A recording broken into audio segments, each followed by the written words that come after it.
Olá, hoje nós vamos falar de redes de telecomunicação e vamos falar da sinalização nas redes telefônicas.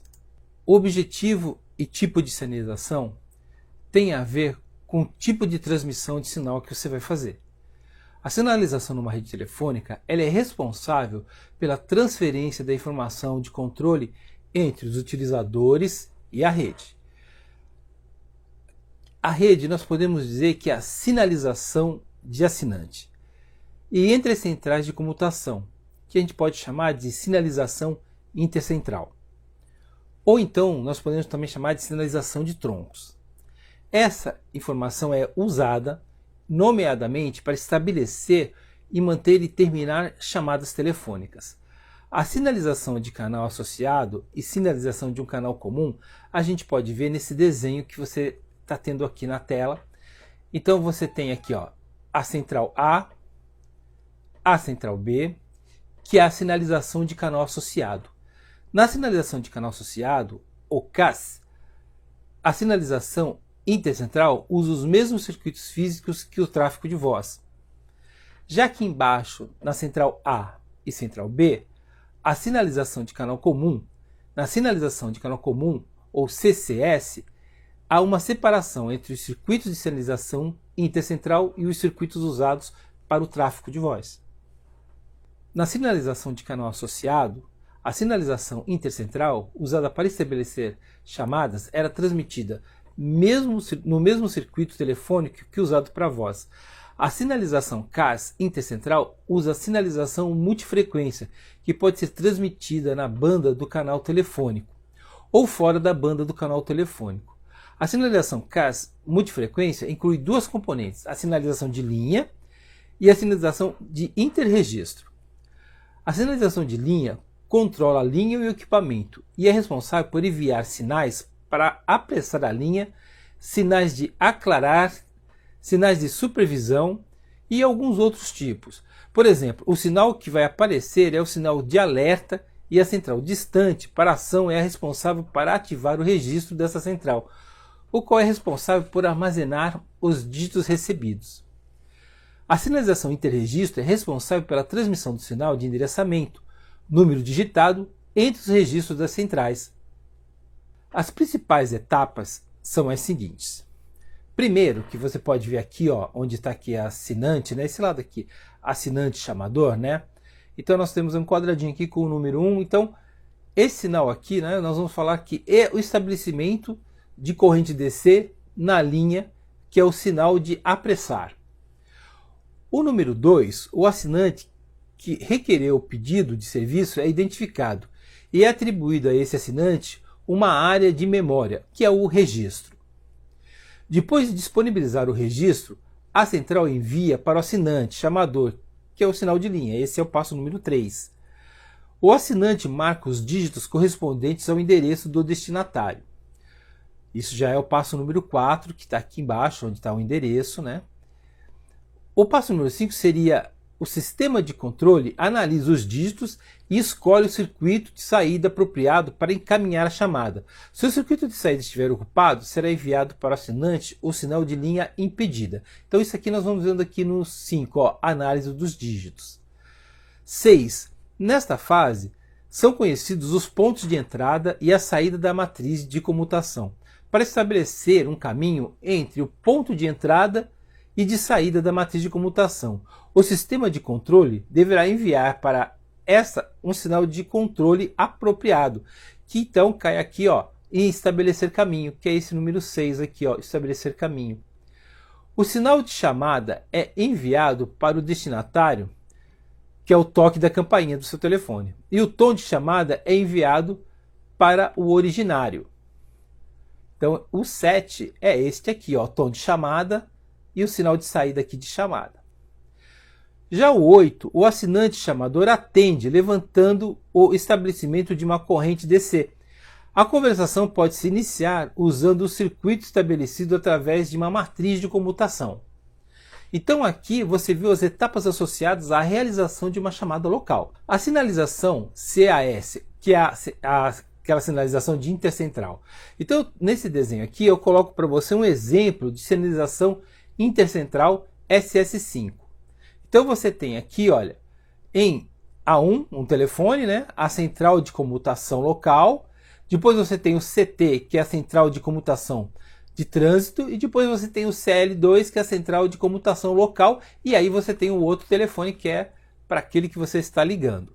O sistema de sinalização em canal comum, normalizado pelo ITU/T na série Q700 de 1981, é designado por CCITT, que é o Common Kernel Signaling System número 7, ou simplesmente SS7. É um sistema otimizado para transferência de informação entre os processadores das centrais de computação digital. Comparado com os sistemas anteriores, ele apresenta algumas vantagens. Ele permite maior volume de sinalização, ele reduz os tempos necessários para receber as ligações, ele permite uma melhor utilização dos troncos, ele reduz a possibilidade de fraudes, ele permite a introdução de serviços baseados em base de dados. O sistema de sinalização número 7 suporta uma grande variedade de aplicações: sinalização entre centrais de comutação telefônicas digitais, sinalização nas redes digitais com integração de serviços, aplicação nas redes celulares, que são aqueles serviços móveis, né, que você tem aí, que você conhece, aplicações nas redes inteligentes e aplicações de operações de gestão, operação e administração de redes. Na rede de sinalização de canal comum, a sinalização é transportada por uma rede diferente das redes de circuito telefônico, que usa comutação de pacotes.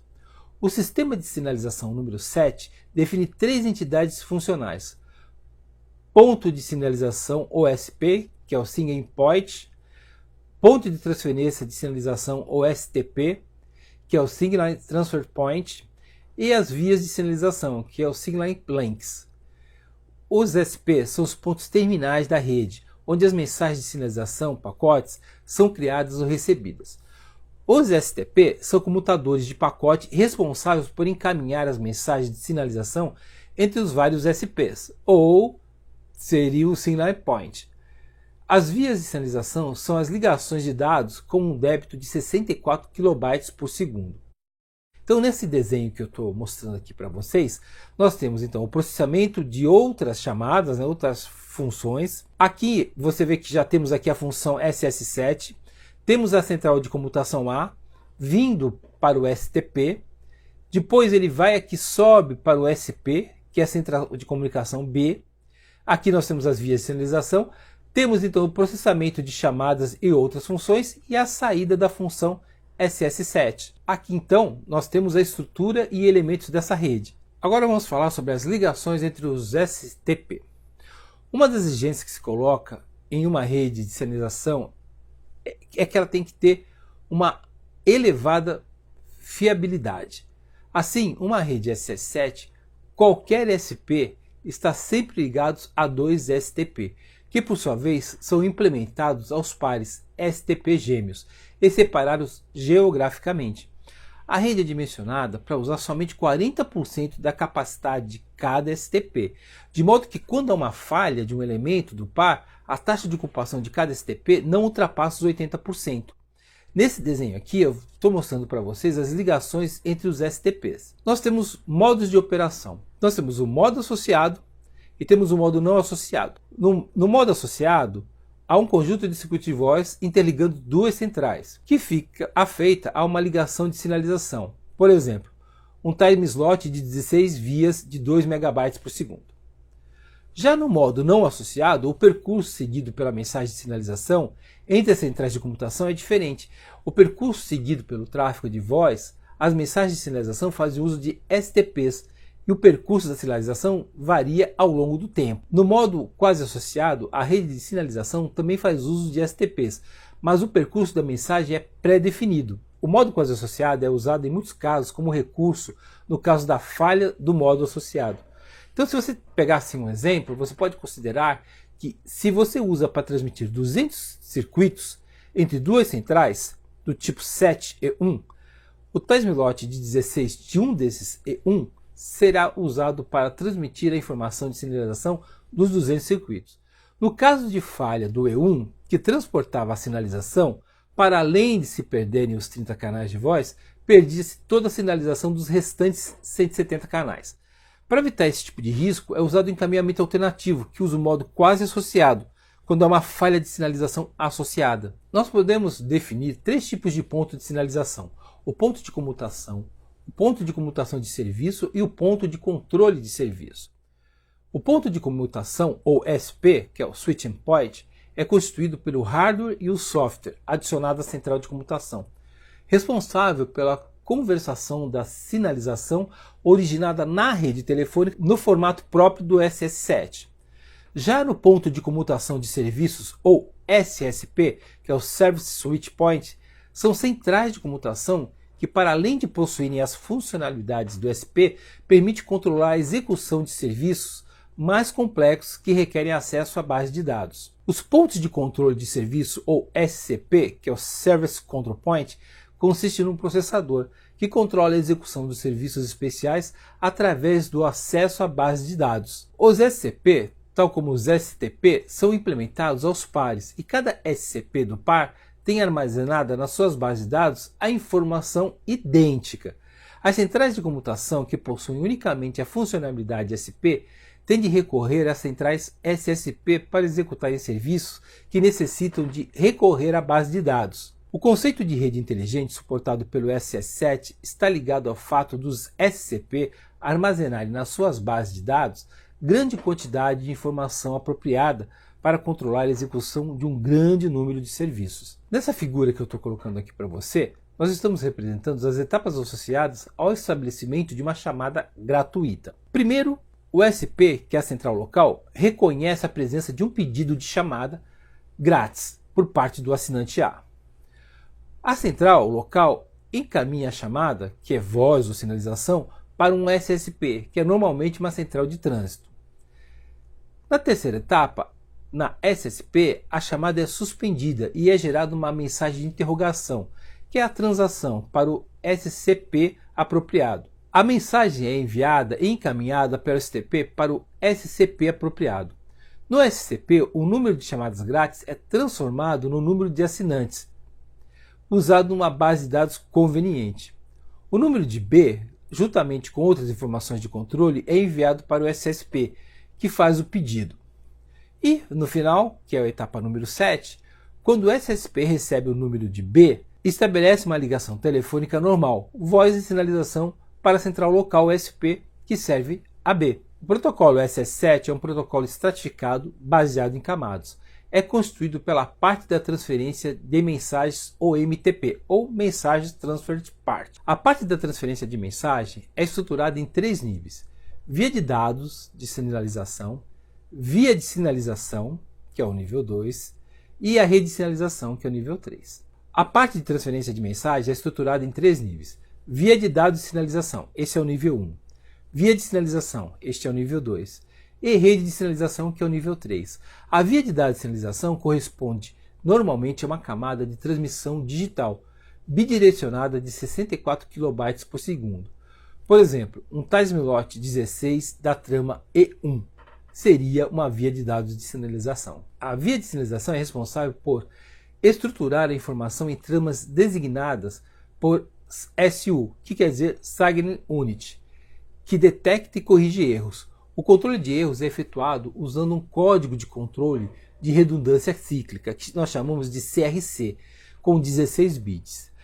Este analisa a qualidade da transmissão medindo a porcentagem de SUs, ou a Signal Unit, e rejeitando aqueles que não tiverem a qualidade necessária. Ele realiza o controle de fluxo, prevenindo o acúmulo de SUs no STP. Vamos ver agora o tipo de estrutura SUS. As SUs são delimitadas usando um padrão de bits fixos, designados por bandeiras, ou como nós chamamos de flag. É comparável ao PAT das tramas TDM. As SUs podem se dividir em MSU, que é Message Signal Unit, que é usada para transferir as informações provenientes do nível 4.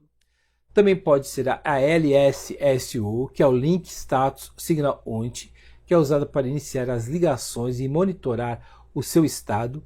E a FISU, ou Free Signal Unit, que é transmitida quando não há tráfego. Aqui nessa imagem, nós estamos vendo a estrutura da SUS, da MSU, da LSSU e da FISU. 'FISU'. As bandeiras são usadas para delimitar as mensagens. 'FISU' significa 'Final Sync', 'LSSU' significa 'Last Sync', 'FISU' significa 'Free Sync'. 'FISU' significa 'Free Sync', 'LSSU' significa 'Last Sync', 'FISU' significa 'Final Sync'. As bandeiras são usadas para delimitar as mensagens. A LI dá o comprimento do campo de informação, permitindo especificar o tipo de SU, MSU, LSLU ou FSU. SIL transporta informações sobre o tipo de utilizador, telefone, dados, ISDN, CCSP. A CRC permite detectar os erros. Quando é detectado um erro, a MSU é ignorada e a mensagem errada deve ser retransmitida. Aqui nós temos um exemplo de transferências de mensagem SU. Agora nós vamos ver a rede de sinalização. Uma função importante é encaminhar as mensagens geradas pela parte do utilizador de um SP, a parte correspondente do utilizador do SP destinatário e a verificação se as mensagens chegaram ao destino. Outras funções incluem a gestão e falhas de congestionamento. O cabeçalho introduzido por esse nível é constituído por 32 bits e inclui o endereço dos SPs originários e destinatário das informações, ou seja, OPC, ou Original Point Code, e o DPC, Destination Point Code. Inclui ainda o SLS, que é o Signate Link Selection, que é usado para identificar a via de sinalização usada para transferir a mensagem. Aqui nesse desenho, eu estou passando exatamente esse conceito para você, o encaminhamento da mensagem e o cabeçalho introduzido pelo nível 3. Quando não há uma ligação direta entre os SPs, o encaminhamento é feito através de um STP, o qual usa o campo DPC para definir o destinatário. Normalmente é possível usar do que uma via de sinalização para encaminhar uma mensagem para um determinado DPC. A seleção de uma determinada via é feita usando o campo SLS. A escolha SLS é feita de modo a manter a distribuição da carga tão equilibrada quanto possível pelas diferentes vias de sinalização de um conjunto de vias que é a partilha das cargas. Nesse desenho que eu coloco aqui para você, a gente está podendo ver o STPC1 podendo escolher entre os conjuntos de vias 3 e 4. Os caminhos possíveis então seriam AC1B, AC2B ou AC1C2B. Agora vamos ver a parte do utilizador. SCCP. O objetivo do SCCP é permitir a transferência de informação entre dois nós no caso em que não é requerido o estabelecimento de um circuito telefônico entre esses dois nós.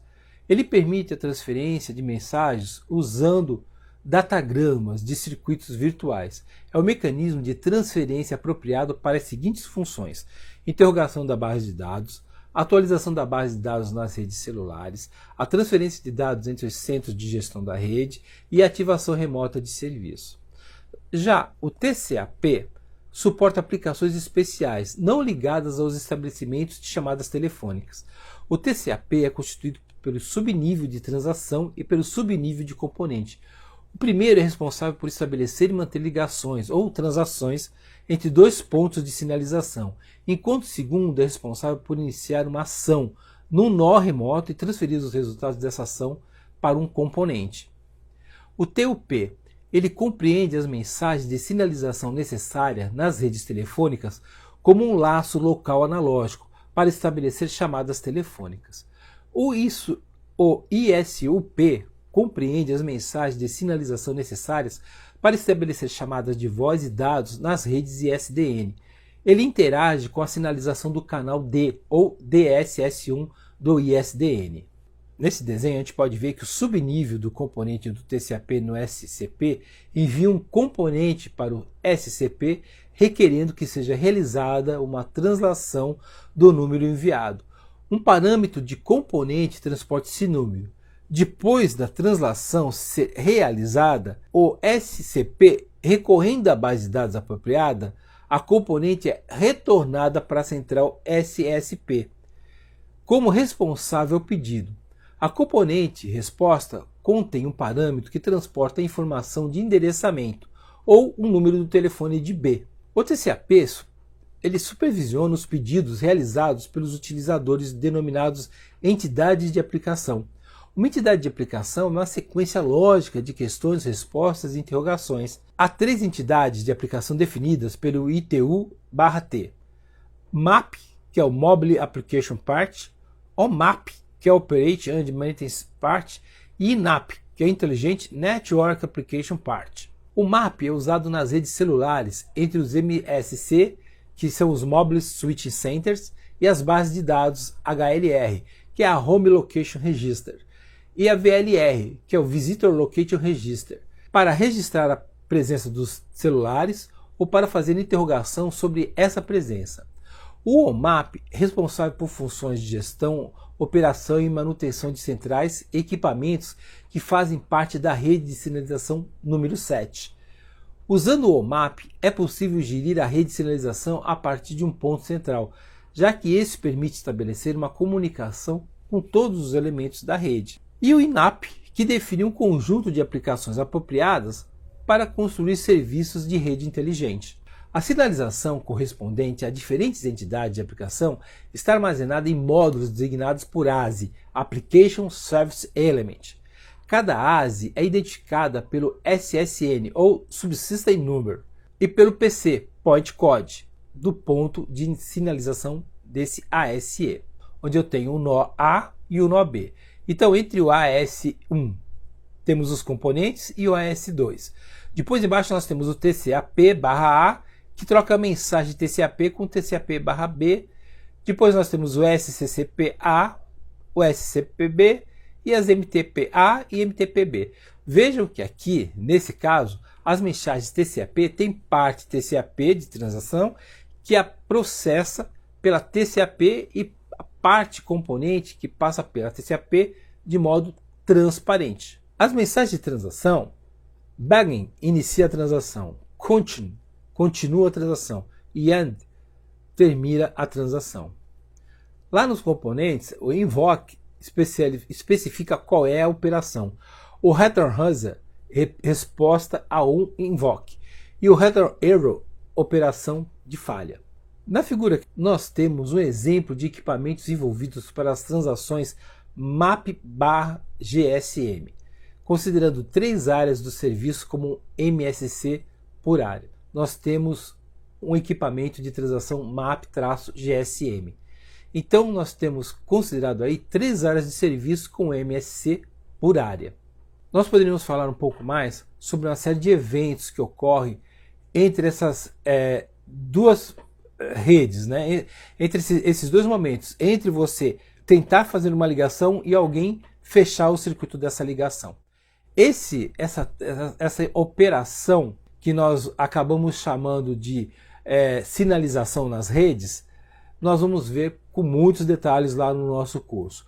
Hoje eu queria que vocês entendessem um pouco todos esses agregados que tem no fato de você discar para um número e uma outra pessoa atender. Quantas coisas existem entre essas duas coisas tão simples, né?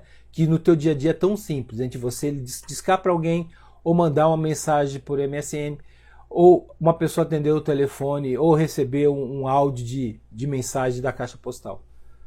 Era isso, eu espero vocês na próxima live. Abraço a todos.